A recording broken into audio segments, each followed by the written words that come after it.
TV Imaculada, o Evangelho em primeiro lugar.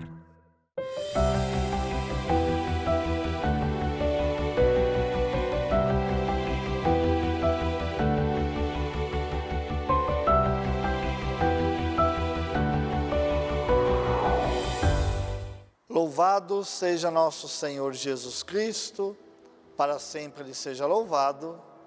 Amados e amadas de Deus, estamos iniciando o programa Semeando a Boa Nova. O Senhor esteja convosco, Ele está no meio de nós. Proclamação do Evangelho de Jesus Cristo segundo Lucas. Glória a vós, Senhor.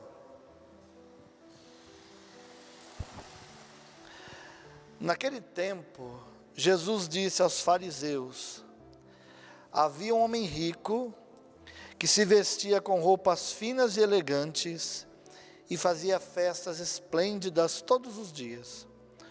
Um pobre, chamado Lázaro, cheio de feridas, estava no chão à porta do rico. Ele queria matar a fome com as sobras que caíam da mesa do rico. E além disso, vinham os cachorros lamber suas feridas. Quando o pobre morreu, os anjos levaram-no para junto de Abraão. Morreu também o rico e foi enterrado. Na região dos mortos, no meio dos tormentos, o rico levantou os olhos e viu de longe Abraão com Lázaro a seu lado. Então gritou: Pai Abraão, tem piedade de mim. Manda Lázaro molhar a ponta do dedo para me refrescar a língua, porque sofro muito nestas chamas. Mas Abraão respondeu: Filho, lembra-te que tu recebeste teus bens durante a vida, e Lázaro, por sua vez, os males. Agora, porém, ele encontra aqui consolo, e tu és atormentado. E além disso, há um grande abismo entre nós. Por mais que alguém desejasse, não poderia passar daqui para junto de vós, e nem os daí poderiam atravessar até nós. O rico insistiu: Pai, eu te suplico, manda Lázaro à casa do meu pai, porque eu tenho 5 irmãos. Manda preveni-los, para que não venham também eles para este lugar de tormento. Mas Abraão respondeu: eles têm Moisés e os profetas que os escutem. O rico insistiu: não, pai Abraão, mas se um dos mortos for até eles, certamente vão se converter. Mas Abraão lhe disse: se não escutam a Moisés nem os profetas, eles não acreditarão, mesmo que alguém ressuscite dos mortos. Palavra da salvação, glória a vós, Senhor. Amados e amadas de Deus, este Evangelho deste domingo, o 26º domingo do tempo comum, só existe na narração do evangelista Lucas. E se nós olharmos essa palavra que está sendo contada, aqui não se fala da conduta nem de um nem do outro. Não se fala se esse rico era alguém temente a Deus, se era alguém que ia ao templo, se era alguém que seguia a lei, se era alguém que fazia caridade. Não se fala. Só dizia que ele fazia muitas festas, muitas festas. Festas esplendorosas. E também quando fala de Lázaro, não fala que se ele era um pobre, doente, bom, se tinha tido uma vida correta, ou se era uma pessoa que vivia como um parasita, só vivendo nas custas dos outros. Não fala. Aqui Lucas não está preocupado em falar da conduta. Mas então, o que Lucas traz de maneira muito clara aqui? A questão da riqueza e da pobreza. O rico, por ser rico, é condenado. O pobre, por viver na pobreza, recebe a salvação. Mas nós podemos pensar, mas alguém vai ser só condenado por ser rico, que tem a sua riqueza de forma legítima, né? Mas meu irmão, minha irmã, podemos pensar também, será que a pessoa vai ser salva e ir para o céu só por ser pobre, né? Pela doença, pela pobreza? O que nós podemos ver é o seguinte: será que realmente essas pessoas que têm muito dinheiro, muita riqueza, será que essa riqueza ela é legítima? Será que os países que detêm um poder financeiro tão grande, realmente são legítimos todo esse dinheiro, todo esse poder que eles têm?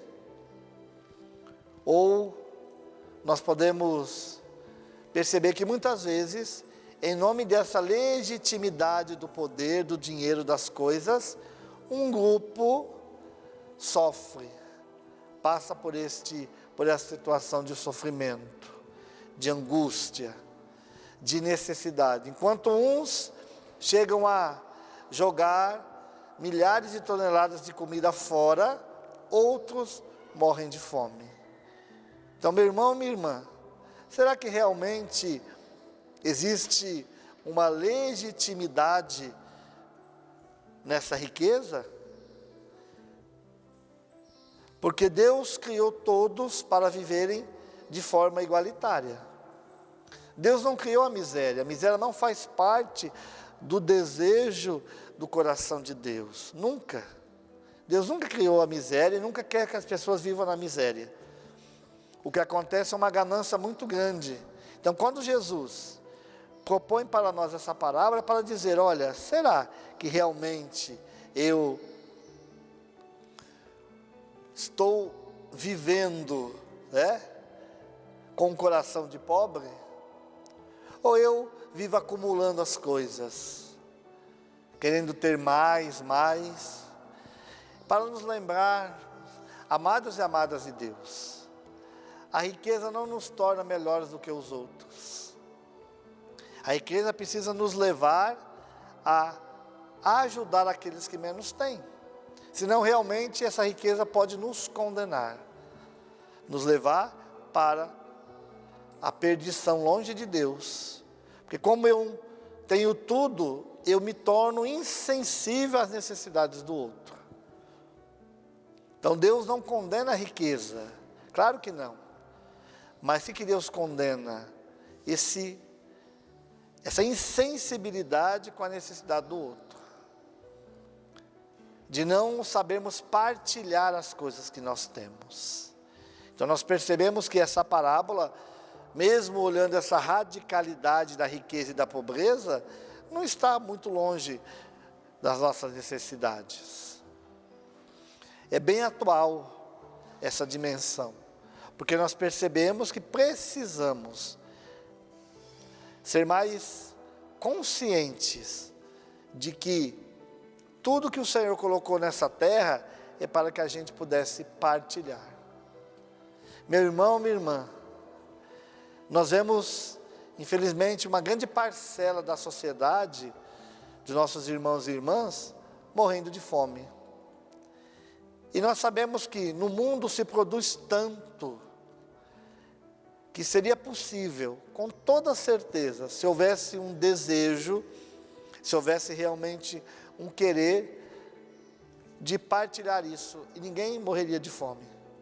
Todo mundo teria condições de se alimentar, de ter o mínimo para sobreviver com dignidade. Se isso não acontece, é por causa da ganância dos nossos corações.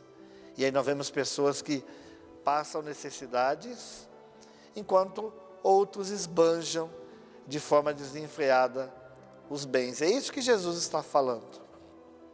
Esse rico da parábola dava festas grandiosas. E nós percebemos isso, muitas vezes vemos festas e mais festas sendo produzidas, gastos e mais gastos, quando a gente sabe a necessidade de cada um. Então não dá para ignorar essa parábola tão atual para nós. Como nós estamos agindo com os bens que o Senhor nos deu, os bens financeiros. Como nós estamos administrando a nossa vida em relação a isso. Para que a gente não caia, meu irmão, minha irmã, como caiu esse rico. E depois ainda pede, vai lá falar para a minha família, para eles não se comportar, os meus irmãos, dessa mesma forma, que eles possam ser mais conscientes. E Jesus explica para ele, olha, nem se alguém ressuscitasse, eles iam acreditar. Lá tem os profetas, tem Moisés falando para eles, dizendo a lei e os profetas. Nós temos Jesus Cristo, nós que vivemos essa dimensão do cristianismo no meio do mundo. Será que as pessoas acreditam nisso? Meu irmão, minha irmã, nós precisamos continuar anunciando isso para ir colocando uma consciência maior no coração dos nossos irmãos e irmãs para a caridade para com o outro, nas pequenas coisas. O que acontece muitas vezes, nós queremos fazer grandes coisas e aí, como não conseguimos, não nos preocupamos em fazer também as pequenas coisas. Então é preciso que a gente se recorde, meu irmão, minha irmã, é mais do que nunca certo essa questão. É preciso que a gente tenha consciência de que tudo que existe no mundo foi criado para todos. Ninguém é dono de nada. Ou não deveríamos nos achar donos das coisas em detrimento do sofrimento, da morte do outro. É preciso que a gente tenha essa consciência e possa, como cristãos católicos, olhar também para o meu irmão, para a minha irmã, que é a imagem e semelhança de Deus, filho, filha de Deus, como eu sou, como nós somos. Então que o Senhor vá colocando essa consciência no nosso coração e que a gente possa fazer ações, mesmo pequenas, mas que vão aliviando o sofrimento dos nossos irmãos e irmãs, para que um dia a gente possa contemplar a face de Deus, a face de Jesus. Que o Senhor possa abençoar você, abençoar a sua família, através das mãos generosas de Nossa Senhora e de Santo Agostinho. Deus te abençoe em nome do Pai, do Filho e do Espírito Santo. Amém. Salve Maria Imaculada.